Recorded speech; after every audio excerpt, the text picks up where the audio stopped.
I think it would be wrong on a whole host of reasons to try to put the entire burden on the taxpayers to fix this problem.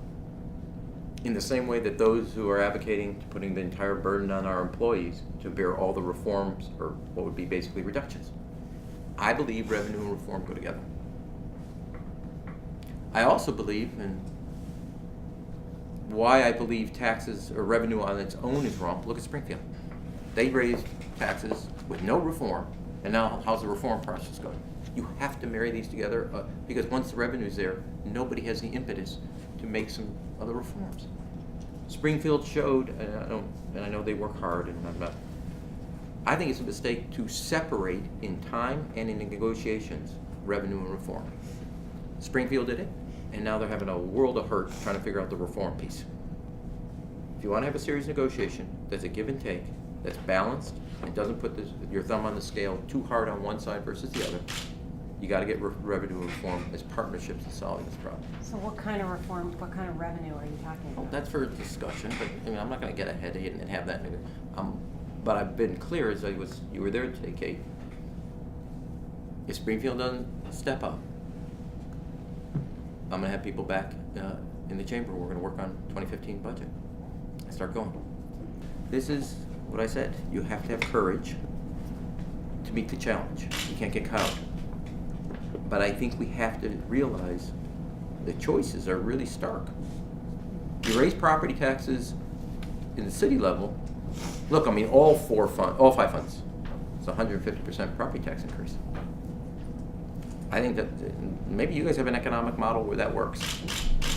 I mean, you have to create you have to have a sustained tax base, which is business and families.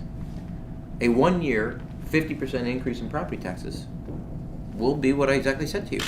There'll be people running out the doors. After finally a decade in which they ran out, we have people finally moving back into the city. 2 years running, people have come back, businesses have come back.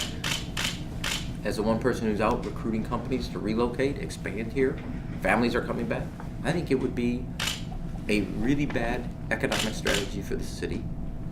I'm suggesting if you keep the entire picture of the economy, as well as your city finances, do it in a way that is sustainable and balanced, not just for the pension, but for the economy as a whole. I think if you did it the other way, I think it would be, you would end up shrinking the tax base rather than growing it. And I think that's now maybe other people want to do it that way. You want to immediately in 1 year go 50%, it would be, first of all, the largest property tax increase in the history of the city in a single year. No, you can advocate for it. I think it's a mistake. A long set of footprints of not avoiding the problem, if anything, going head into it at political cost. And the problems of the past was because we never did it. And I hope, as a characterization, I'm sorry, wholeheartedly reject it as what we've done in 2 years time. Never ran away from it. I think pre-K is great. So our prevention dollars have kept up. Our challenge is our guns that are proliferating over the street. The city of Chicago collects more guns than either New York or LA or those two cities combined. What is it about Chicago that we still have a homicide rate that's at least 2 or 3 times higher than any other big city, New York, LA? And they have the same gun control problems that we do, don't they? No, here's no. I mean, they don't have Indiana next door, but okay. That's it, huh? Well, I don't mean to be, but you can hear it from Gary. If you give, first of all, New York has a 3-year minimum, which you're opposed to, which I'm trying to do here. I just disagree with your assessment, as does Gary, as does others. Sure. Number 2, aiding and abetting New York, and they'll say it. There aren't guns coming from New Jersey or Connecticut. We have Indiana or Wisconsin on either side of us. It's just a fact. 3rd, this is a little bit of, I don't know, we are as I always say, the transportation distribution logistics center of the country. A lot of stuff comes into our city, illegally too. And so the gun laws and gun enforcement, and I don't think any of us get hands clean. I'll also say this, as I've talked to Eric Holder and I tell Zach, compare the U.S. Attorney's Office against New York and LA. Horrible. Horrible here in the city of Chicago. And it's not a funding issue. So, but at You mean every, on guns or on Yeah, gun. gangs? So and- you're saying it's a focus issue by the U.S. Attorney's Office? I think if you look, I'm not going to draw that judgment. I'm going to give you the data. You can look at it. Okay. I will say this: we took 400 guns off the street in our combined areas last year where we worked together. Gary will get you the exact data. So I'm doing this by memory, so I'm not going to play a gotcha game. They prosecuted 4 of the 400 at the federal level. So the U.S. Attorney's Office, it's not a general criticism, it's criticism on their attitude, their approach No, toward gun I'm not criticizing. enforcement? I'm giving you the facts. I can look at Chicago and look at where it stands compared to the other areas. But we have to do things that we don't come to this clean. Have you talked to the U.S. Attorney's Sure. Office, and what did they say? I've talked to the Attorney General. This is the Safe Neighborhoods program? But what, This is what, different excuse me, when initiatives. you talk to the Attorney General, say, in New York, they're prosecuting gun crimes and bring to them and are brought to them. How about Here this? they You don't. know what I'd does like he say to to you? I'm not going to talk about a private conversation that way because I'm trying to get to certain things. I'll get you all the data. You can look at Chicago. Have you talked to Zach Varden about it? I've talked to Zach. He's moving in, and we're going to have a meeting to talk about what role the U.S. Attorney can play in helping us. But that doesn't absolve us from our responsibility. It doesn't absolve Springfield. There's a lot that needs to be fixed specifically on guns, both on the prosecutorial side, the gun prevention side, and other aspects. Zach's just got here Monday. We have a meeting set up to actually deal specifically with a host of things, but primarily for guns. I talked to Zach when he was nominated. I talked to Zach when he was voted on. Sat down with the Attorney General and others in his office to lay out the case for an active U.S. Attorney that puts their oar in the water to help us deal with gun prosecutions. But you got to be tough where there's a deterrent in the laws.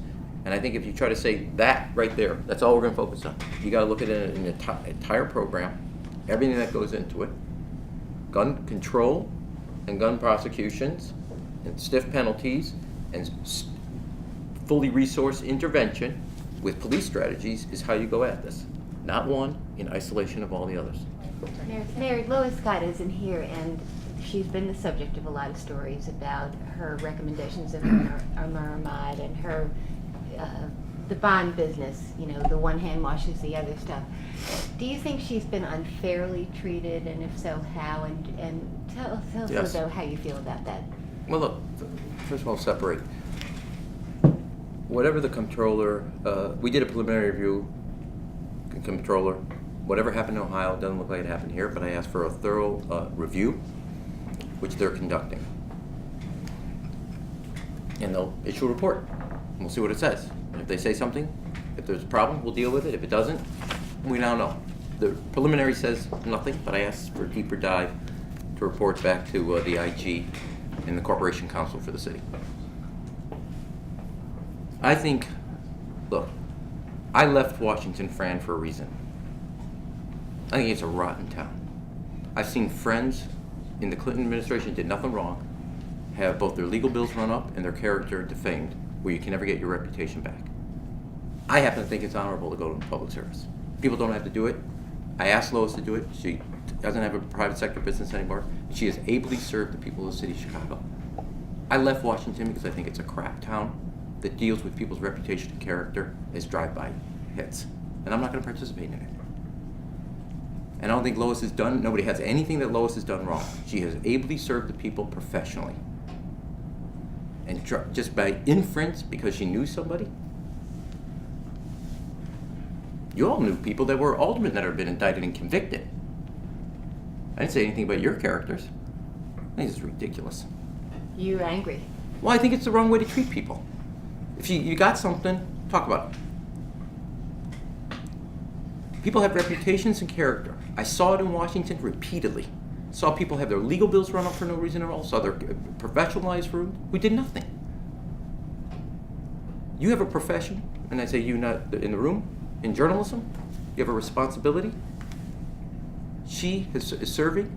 She hasn't done anything wrong, not even accused of anything wrong, and having her reputation sullied. Where does she go back and get her reputation restored? I think it's wrong and unprofessional. And I think it's a part of Washington I hated most.